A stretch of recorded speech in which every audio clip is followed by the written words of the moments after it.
ఎలాంటి భావంలో ఆయన్ని పూజిస్తే ఆయన అలానే స్వీకరిస్తారు. నేను చాలాసారి ఈ కథ చెప్పాను, కానీ చాలామంది కొత్త వాళ్ళు ఉన్నారు. బృందావన్లో ఒకసారి ఒక మహిళ లడ్డు గోపాల్ని సేవని అందించేది. ఈ లడ్డు గోపాల్ని సేవని అందించినప్పటికీ ఈ లడ్డు గోపాల్కి వాత్సల రూపంలో ప్రేమిస్తుందన్నమాట.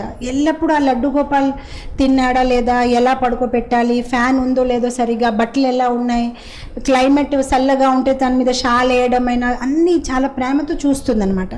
కొన్నాళ్ళ తర్వాత ఆవిడ వృద్ధ వయసునికి చేరింది. ఇంకా లడ్డు గోపాల్కి సరిగ్గా సేవని అందించలేకపోతుంది. ఆవిడ కోడలికి ఇచ్చేస్తుందన్నమాట. ఎలాగో ఇప్పుడు నేను సేవ సరిగ్గా చేయలేకపోతున్నాను, నువ్వైనా సరిగ్గా చేసుకో. సో ఈవిడ ఒక రోగానికి గురి అయింది, బెడ్ నుంచి లేలేకపోతుంది. సో ఆవిడ పక్క రూమ్లో గదిలో పడుకొనే ఉంది. అండ్ ఈ కోడలే ప్రతిరోజు భగవంతుడికి లడ్డు గోపాల్ చిన్న గోపాల్కి సేవ అందిస్తుంది. ఒకరోజు